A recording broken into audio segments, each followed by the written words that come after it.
Hey guys, I'm back with another art journal tutorial video today, and I'm starting this one out by making myself a stencil or kind of a template to use. I'm going to be having some clouds on the page, and so I'm just cutting out a stencil for me to trace onto the pattern paper that I'm going to be using. And this is a pattern paper that I got out of this pack. It's KB Textiles. It's a pack I found at Hobby Lobby. And I'm just going to trace this stencil onto the chevron, sort of blue chevron pattern paper. And this is going to be the cloud shape that I'm going to use for the layout. And I'm just going to cut several of these. I'm not really sure at this point how many I'm going to need, but I did cut several of these cloud shapes out. And I find that I use this shape a lot, so if I have extra, it's no big deal. And then I'm using this red pattern paper out of the same pack, and I'm going to create raindrops. I didn't want to use a like a blue color again because the page is primarily blue, so I was trying to find something to set it off and make it look a little bit more interesting, so I used that red pattern paper. And then I'm going to begin the page the way I do every page, and that's with some tissue paper by Tim Holtz, and then I'm going to be sticking that down with some Liquitex matte medium. And you can see this page is pretty warped. The book is really starting to get beat up. It's the pages are starting to almost become not really brittle. They're just kind of they're a little bit stiffer. They're kind of misshapen. But I actually kind of like this. I like the look of it being like very much loved, so I don't mind so much that my pages are a little bit wonky or they're not really straight anymore. Some are longer and sticking out of the book because of the way the spine is, so I don't really mind that too much. If you mind, I would suggest using a book that's specifically made for art journaling. So I just went in with some gesso and covered the tissue paper to push the design more to the background. And now I'm going in with some Tim Holtz Distress Paint. This is in the color Weathered Wood. And I'm just going to completely cover the background. You could use a brush. I'm just using a baby wipe to completely cover the background with this color. And then I'm going to be going in with a fan brush. You see that here. And I'm going to do a technique I haven't done for you guys before.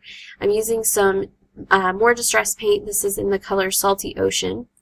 And I'm using a dry brush, and what I'm going to do is I'm just going to drag this paint over, down, across the page with the dry brush. And I want it to be dry because I want it to create those streaks. I'm trying to kind of make the effect of rain. So it's good if you have lots of streaks, you're kind of getting the effect that I'm going for, I guess, if you try this technique. So the more dry that the brush is, the easier it is to kind of get this streaky look.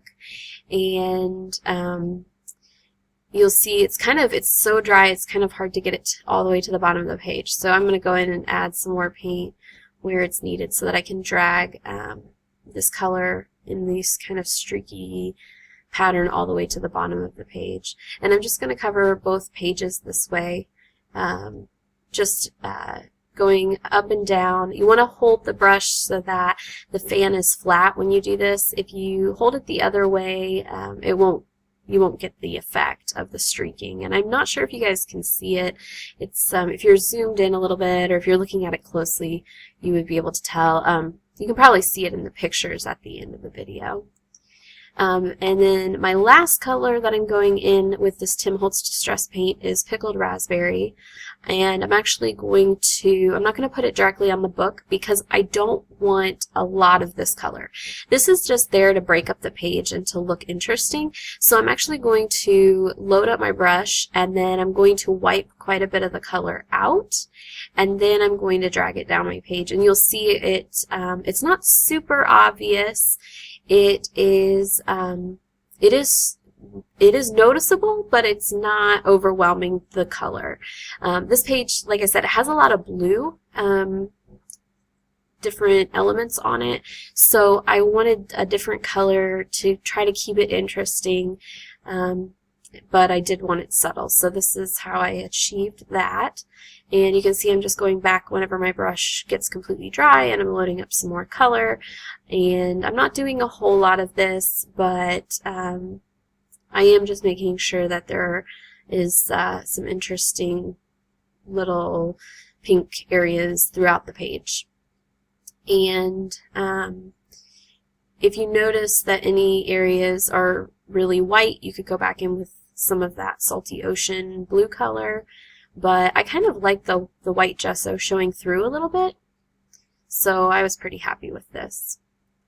Now I'm going in with some Dylusions ink spray, and this is the color London Blue, and I'm just creating some blue splatters. Again, we're trying to create the effect of rain, and so you could actually go in with like a green color even, if it was like a darker green, and probably do the same thing, but I really love the London Blue color.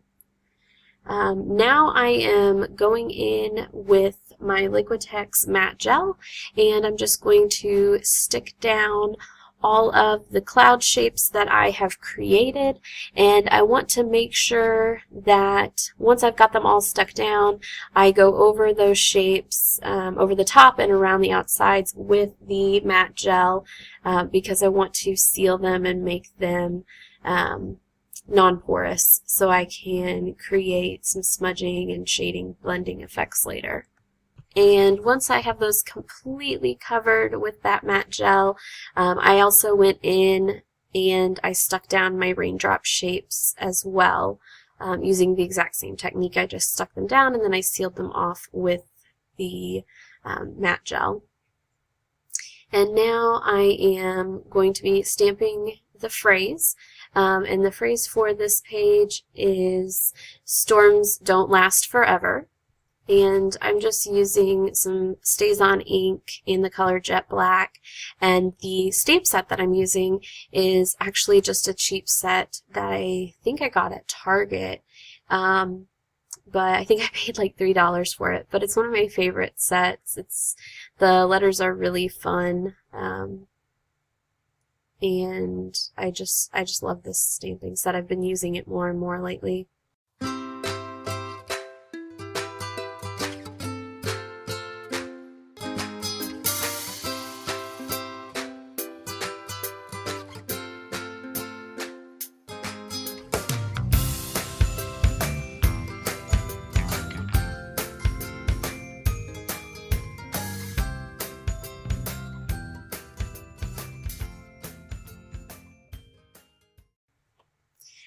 Once I have finished stamping, I'm going in with my Faber-Castell Big Brush Pit marker here, and I'm just going to outline each of the clouds, and then I'm going to either use a baby wipe or my finger, and I'm just going to smudge all the way around the clouds. This is to set them off the page a little bit and to make them look a little bit more interesting.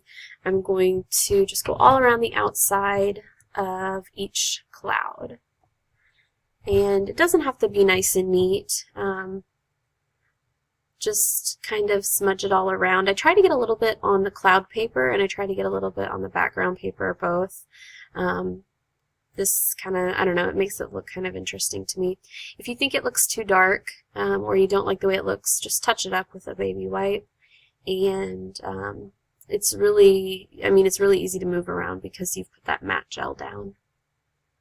And then from here I'm going to go in with my Jelly Roll pen, and this is just a white Jelly Roll pen, and I'm going to outline each cloud, and I'm going to create some creases in it, and this is just to give it more of that cloud shape. The nice thing when you use these pens is you have a few seconds before they completely dry, so if you do make a mistake, it's really easy to clean up any mistakes. And this is my favorite white pen to use. I've used a lot of different pens, and I don't know, white's just a really hard color to get to lay down on paper. So I've tried a lot of different kinds, and most of the time they get clumped up or they don't want to work anymore or draw anymore. But these Jelly Roll pens I've had really, really good luck with. So I just keep going back to those. I really recommend those. Once I've outlined all the clouds, I'm going to go in and I'm going to do the same thing. I'm just going to go all along the outside of each raindrop to make it stick off of the page more. Once I've done that, I'm going in with some Liquitex modeling paste, and I'm just using a cheapo stencil I found. I think I got it in a set actually of different animal prints. I think I got it from Walmart, and this is actually, it kind of looks like a cheetah print maybe, but I just thought the shapes were really cool and really interesting, and I wanted to do something different than what I've done before on other pages. So I'm going in with this modeling paste, and I'm just laying down little areas of this cheetah print. And you don't have to use modeling paste. You could go in with an ink or a paint. I just like the texture that it gives it. It makes it look more interesting to me, so I always try to incorporate modeling paste in all my layouts. If you've seen any of my other videos, you know this is kind of my last step that I always do on my pages. So this was a more simple layout, but I had a lot of fun. I was really itching to play with my pattern papers, and that was a brand new set that I had got, so I'm really happy with how it turned out, and some different techniques that I used with the distress paint. So if you guys get inspired or use any ideas from this layout, please let me know by commenting below. If you enjoyed the video, please give it a like and subscribe to my channel. I'm always posting new videos, and I will see you guys next time. Bye!